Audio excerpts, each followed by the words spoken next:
The first thing I noticed was the scent smoke and cedarwood, like a cabin fire in winter.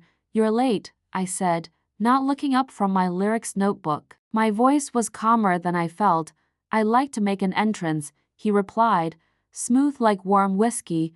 I finally looked up. He stood in the doorway, one hand tucked into the pocket of a dark wool coat, the other holding a coffee cup he clearly hadn't brought for me. Adrian Vale, producer, visionary, dangerous in ways no one warned me about. "I'm not here to impress you," I said. He smiled. "Good. I don't work with people who try too hard." I closed the notebook. "Then why me?" "You're honest," he said. "Your voice sounds like heartbreak. People pay to feel things they don't understand. You make them understand. That's supposed to be a compliment? That's supposed to be a fact." He sat across from me. No laptop, no assistant, just those unreadable eyes and that half smile that made me feel seen and stripped all at once. "Play me something," he said. "Not until you tell me what you want." His brow lifted slightly. "Control issues, boundaries," I said. He leaned forward, elbows on the table, eyes on mine. "I want to make something real, not industry polished, not fake deep, raw, like your last EP. Cut veins, clean floors." That wasn't just art, that was a confession. My stomach twisted. "You listened?" On repeat, his voice dropped to a near whisper. "Track 4 broke me," I swallowed. "That song was about someone who said I was hard to love. They were wrong," he said, like it was the simplest truth. I looked away. My fingers curled tighter around the edge of my notebook. "I don't want to be another broken girl in your portfolio," I said quietly. "Then don't break," he said. "Build with me." We sat in silence for a moment. He reached across the table slowly, like I was a wild animal he didn't want to startle. "May I?" he asked, eyes on my wrist. I hesitated, then nodded. His fingers brushed my skin. His thumb pressed gently over my pulse. "You always tremble when someone gets too close?" he asked. "I always tremble when I know I shouldn't be here." He looked at me for a long moment. Not in the way men usually look, hunting, calculating. No, he looked like he was searching for something familiar. "You feel it too, don't you?" he asked. I didn't answer. He didn't move his hand, didn't push further either. Then, slowly, he let go. "You're safe," he said. "You don't have to trust me. Just don't lie to yourself." I let out a breath I didn't realize I was holding. We talked for hours after that. About art, childhood, regret. I told him about my mother's silent disappointments and my father's absence. He told me about nights in Berlin when music saved him from himself. He made me laugh, not loudly but softly. The kind of laugh that slips out when your guard drops and you don't even realize it. At one point, he pulled out his phone and played a beat he'd been working on. "This one's missing something," he said. I closed my eyes, hummed softly. He watched me the whole time, not like a producer, like a man. Like he already knew how I'd sound before I even opened my mouth. When I stopped, the room felt too quiet. "Perfect," he said. I laughed. "You don't even know the lyrics yet." "I don't need to," he said. "I just need you." I froze. That one sentence, it should have thrilled me. Instead, it rang like a warning bell in my chest. "I should go," I said, standing quickly. He stood too. "Let me walk you out." The hallway was dim, the kind of moody lighting studios always have at night, somewhere between cinematic and claustrophobic. At the door, I turned to say goodbye. Instead, he stepped closer. "Don't run from this," he whispered. I didn't move. I didn't breathe. Then he leaned in, not enough to kiss me, just enough that I felt the heat of his breath on my cheek. "I'll see you tomorrow," he said, and walked away like nothing had happened. I stood there for a long time, hand on the doorframe, heart pounding, and a thought that wouldn't leave me alone. I think I already belonged to him, but something inside me, something quiet and sharp, whispered, "Don't." That night, I lay awake staring at the ceiling, replay after replay. His voice, his eyes, that touch on my wrist. Was this the beginning of something real? Or the first step into something I'd regret? Where are we going? I asked as the elevator rose floor after floor. Adrian just smiled. You'll see. We stepped out onto a rooftop lit with string lights and candles, like a secret city floating above the real one. The skyline blinked. All around us, jazz played low from an old speaker. Why all this? I asked. He looked at me like the question didn't make sense. Because I wanted to hear you laugh. I didn't know how to respond to that. So I sat. He poured wine. You okay with red? I'm okay with mystery wine poured by a mysterious man who hasn't told me why he really called me tonight. He leaned in. Maybe I just wanted your company. You're never just anything. His grin widened. Guilty. The evening was warm enough that my skin felt like silk under the air. He watched me eat, like he was learning something new with every bite I took. I'm not used to this, I said after a long silence. Used to what? Being noticed. I don't just notice you, he said. I see you. It should've felt sweet, but it landed in my chest like a stone. Tell me something real, I said, because I needed to hear something that didn't sound like it was rehearsed.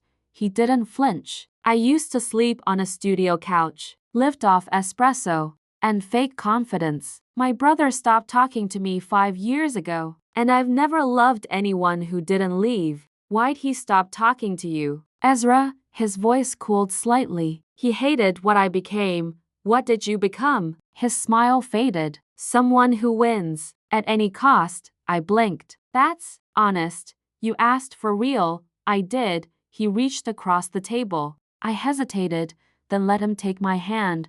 I won't be like the last guy, he said. You don't even know him. I know you, he said, squeezing gently. I know what he did. My throat tightened. You don't know half of it, then. Tell me. I looked down. He used my voice, claimed my songs, said I was nothing without him. And when I finally left, he told the world I was unstable. Adrian was quiet. Then he said, he was afraid of you. I looked up, because unstable girls don't scare men, he said. But unstoppable women do. I laughed, bitter. You're good at this. I'm not playing, he said. I didn't believe him, but I wanted to. Later, after the storm rolled in, he drove me home.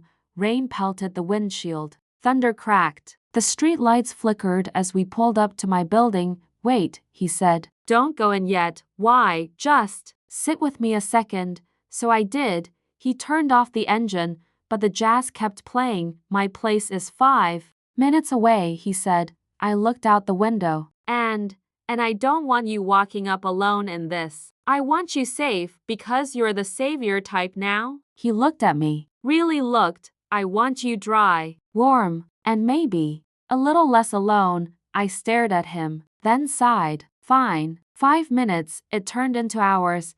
I sat on his couch in one of his hoodies, my hair damp, legs tucked under me, watching him make tea like it was the most natural thing in the world. He handed me a mug. Still think I'm dangerous? He asked. Yes, he laughed. Fair. I don't sleep well in strange places, I said softly. He nodded. You can take my bed. No, then I'll sleep on the floor. Don't be dramatic, he smiled. Then sleep wherever you want. I won't touch you, but I wanted him to, not completely. Just enough to feel something alive inside me again. I'm not yours, I whispered. I know, but I could be. He looked stunned. Are you sure you mean that? No, I walked past him, into the bedroom, sat on the edge. He followed. Slower this time. The room was dim, quiet. His breath filled the space like tension. He crouched in front of me, brushed a wet strand of hair off my cheek. You look like a song I haven't written yet, he whispered. I closed my eyes. His lips met mine, slow, careful, reverent, electric. I pulled back first. Don't lie to me, I said. I never hurt you, he said. I believed him. I really did.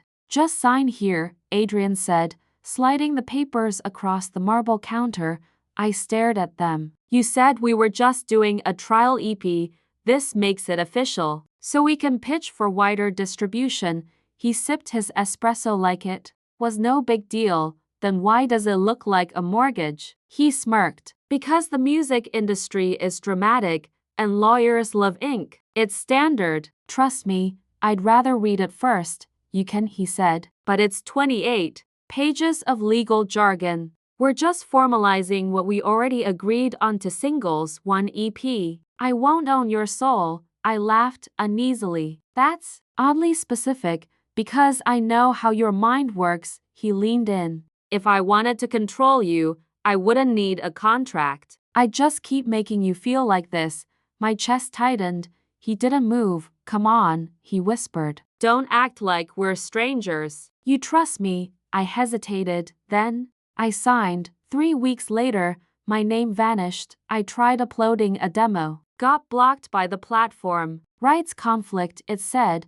I called the label. Oh, the assistant said. Your file's under Valamusic Holdings now. You'll need clearance. What do you mean clearance? Anything you release is automatically tagged under the primary producer Adrian Vale. Didn't your contract mention that? My stomach sank. I called Adrian. He answered on the second ring. Miss me already? We need to talk. Come over. No? Now. On the phone, he paused. All right. Shoot. You locked me in. That's dramatic. I can't release anything under my name. You didn't tell me the deal meant. I told you to read it.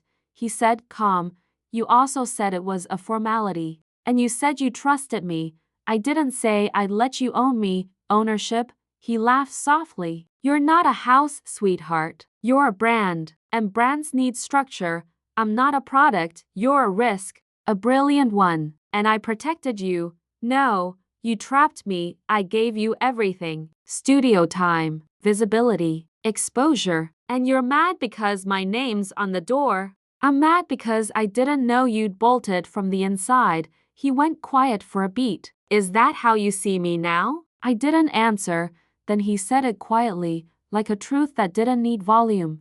Now you belong to me. I froze. What did you just say? I said you're mine in this. Creatively, professionally. You're not some freelance nobody anymore. You're part of something bigger now. You mean your name, our name. I built the platform. You bring the voice. You don't get one without the other. I never agreed to this. You did the second you signed.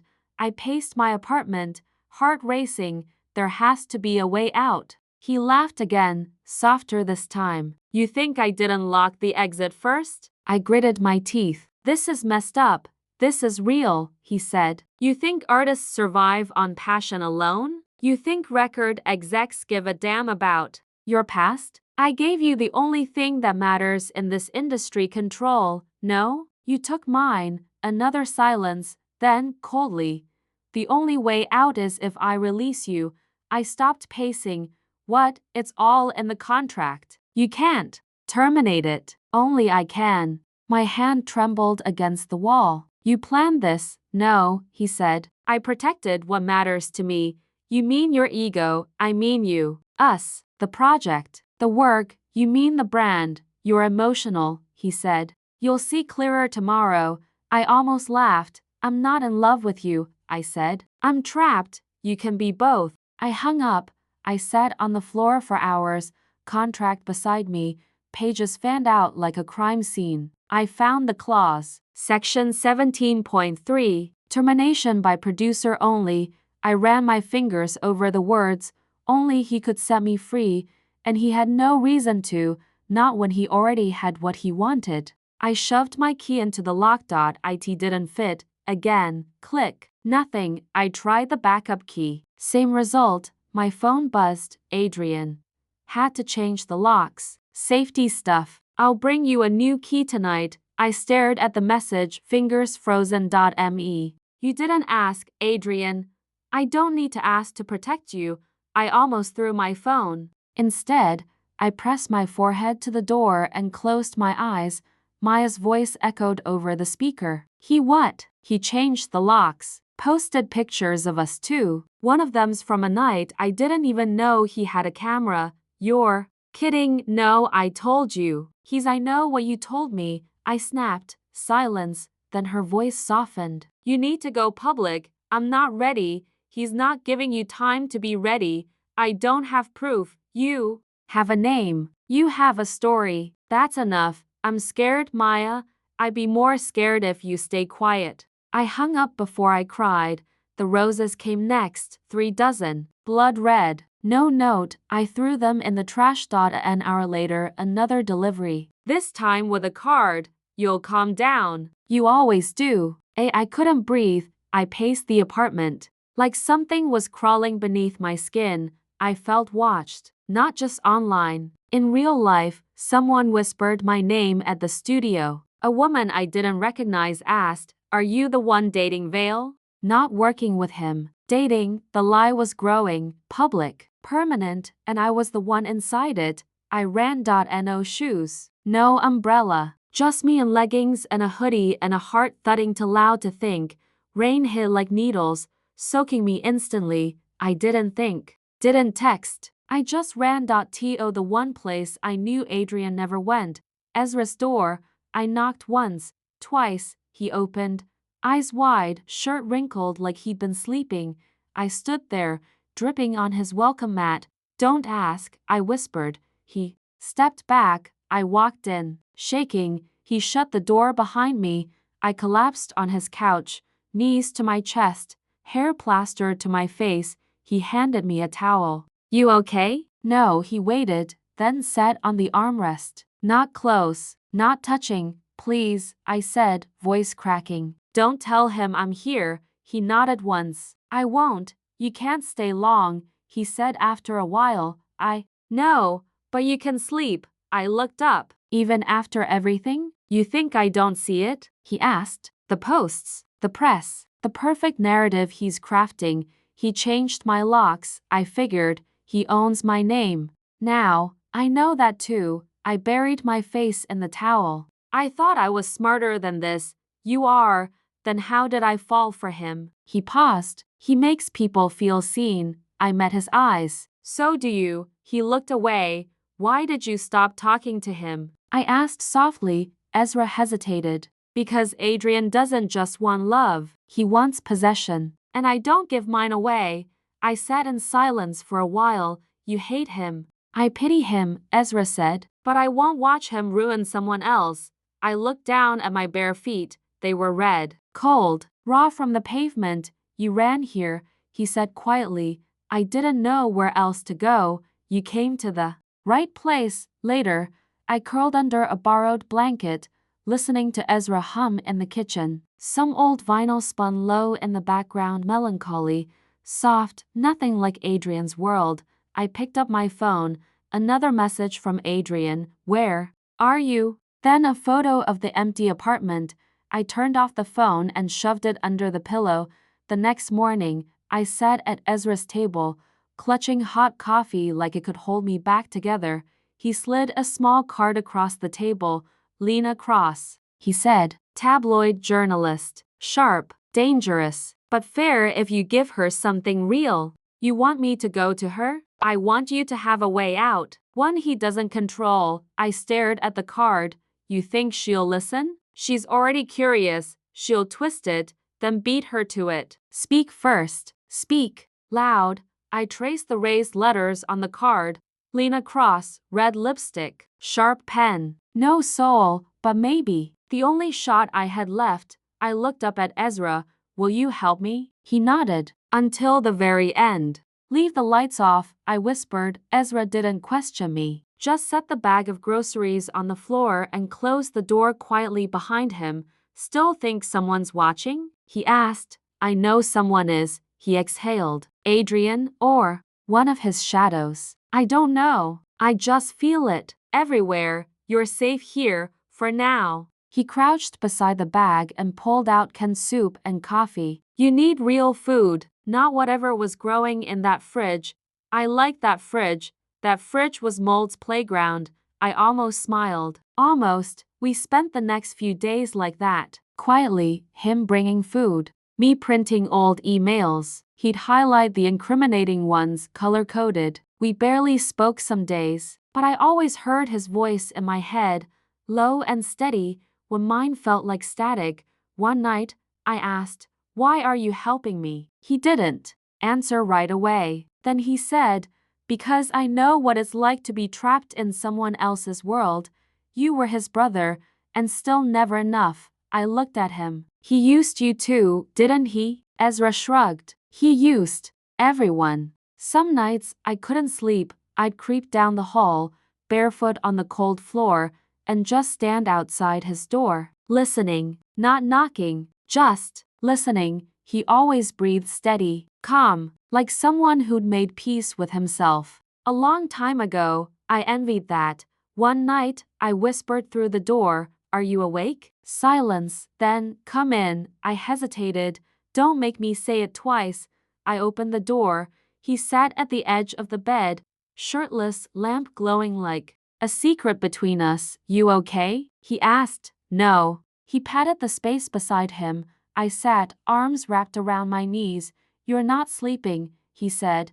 "I can't shut my brain up." What's it saying? That I'm stupid for trusting him, for not seeing it coming, for thinking love and ownership were the same thing. They're not. I know that now. Silence again. He looked at me. Really looked. "Can I ask something?" I nodded. "Why didn't you run sooner?" "Because I wanted to believe someone could love me without using me."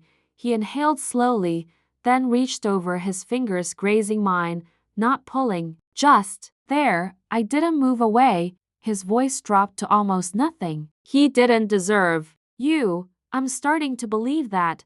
Then the world slowed. I leaned in first. His lips were warm, still, not hungry or desperate, just there, like he was giving me space to choose. I deepened it, then pulled away. He exhaled. "I'm sorry," I whispered. He shook his head. "Don't be." It felt like a moment. It was a moment. "But I don't want to need anyone again." He met my eyes. "You're not ready to need me. I know." He stood, pulled on a hoodie, walked me back to the door. "But when you are," he said, "I'll still be here, even if it's just in silence." I stepped into the hallway. His voice stopped me again. "Just promise me something." I turned. "When you take him down, do it for yourself, not for revenge." "I'm not there yet," he nodded. "But you will be." That night, I slept for 6 hours straight. For the first time in weeks. No nightmares, just silence, and the sound of my own breath, not his, mine. "Are you sure about this?" Ezra asked. I nodded, staring at the open laptop. "Send it, all of it." Every recording, every message, every contract, every lie. He clicked once, twice. Done. I didn't breathe until the screen went dark. Lena called 20 minutes later. "You weren't exaggerating. I told you, this is explosive." "Good, I can go public by morning. But once it's out, there's no going back." "I don't want to go back, eh?" Pause. "Are you scared?" she asked. I thought about it. Not of him. Not anymore. Then let's make him irrelevant. The next day, the internet did what it does best. Burned. Predator producer #free her #power ice not love. They trended for hours. Then days, clips of our interviews, our old photos, paparazzi headlines dissected like evidence. People who had worked with him before started whispering, then shouting. I watched from Ezra's couch. He handed me a mug. "You okay?" "I don't feel anything yet." "You will." I scrolled. Headlines. Speculations. A tabloid called it the fall of Adrian Vale. It didn't feel like victory, just space. "Is this revenge?" I asked. Ezra looked at me. "No, it's truth." I sipped slowly. "It's strange. I thought it would feel better." "It's not supposed to feel good." "Then what's the point?" He leaned forward. "The point is you're free. And now, so is the next girl he might have found." 3 days of silence. No flowers. No blocked calls. No fake apologies. I thought maybe he finally understood. Then he knocked. I froze. Ezra stood, instantly alert. "Don't." "I have to." I stepped outside.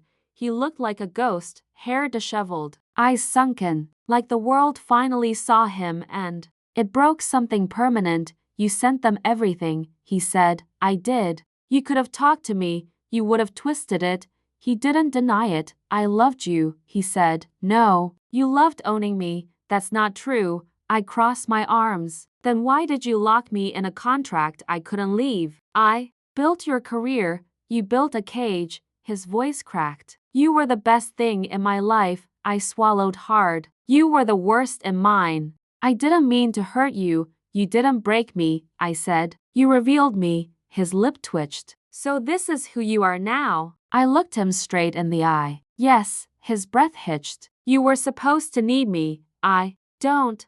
I turned and reached for the doorknob. Wait please, I didn't. I shut the door. The lock clicked. Ezra was waiting in the hallway. You okay? He asked. I think so. He didn't push, just nodded. I leaned back against the wall and let the silence settle. This time, it didn't feel empty. It felt like freedom. You're turning down Oprah? Maya's jaw practically unhinged. I grinned, sipping my iced tea on her couch. I'm turning down the noise. Girl, that's not noise. That's history. I don't want to be a headline. I just want to live. She stared at me. You sound different. I feel different. Maya leaned back, crossing her arms. You're not scared anymore. No, she smirked. Proud of you, finally catching up. I laughed. For real this time. Loud and unfiltered. It didn't sound broken. The whispers didn't sting now. I walked past a group of strangers outside a cafe. That's her, one whispered. Did you see the interview clip? She exposed everything. I didn't flinch. I didn't shrink. I didn't owe them anything. I just kept walking. Later that week, I stood in my childhood bedroom. The posters were faded. The sheets didn't fit anymore. My old mirror had a crack straight through the center, but the violin case was still there. Right where I left it, I knelt down, fingers trembling. I opened the case. The strings were dusty. The bow was warped, but it was mine, my voice before him. I didn't play right away. I just stared at it, heart thudding. You're gonna cry, Maya called from the hallway. I already did. I lifted it slowly, tucked it under my chin. My grip was rusty, my posture off, but the first note soft, wobbly. Mine, Ezra's name, flashed across my screen later that night. Thinking about you. Hope today was gentle. I stared at it for a long time, not because I didn't want to answer, because I didn't need to. I set the phone down and picked up my pen instead. My journal had lines again. My mind had words, real ones, not survival, not fear, not performance, just truth. 2 days later, Maya knocked on my door, holding cupcakes.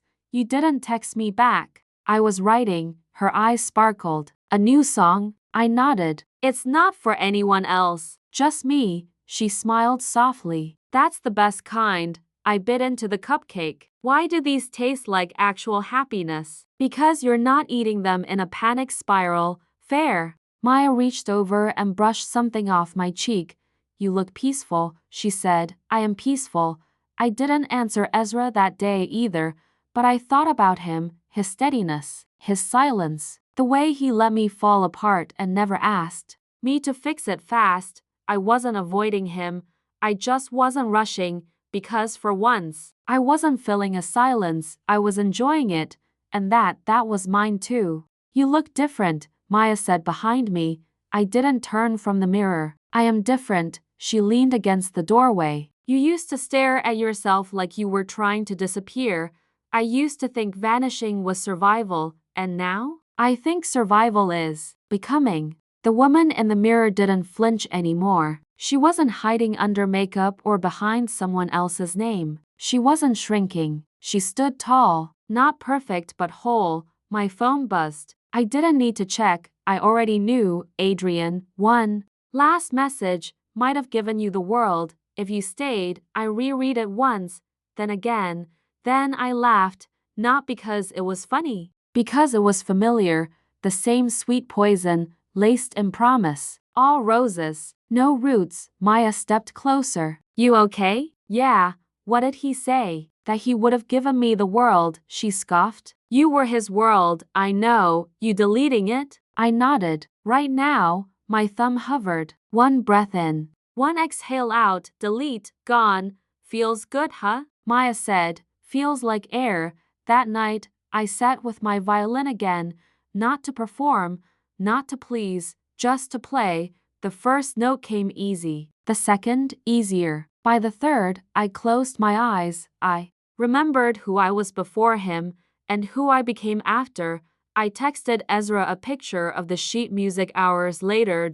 No caption, just music. He replied 2 minutes later, "You sound like you," and for the first time, I believed it. I walked barefoot onto my balcony, letting the wind wrap around me, not to run, not to hide, but because I chose this. I wasn't a ghost anymore, not a victim, not a possession. I was something he could never claim, not even when he tried to break me. I looked up at the sky, endless and open, whispered it like a vow. I was never his possession. My fingers closed around the railing, strong and steady. I was my own escape.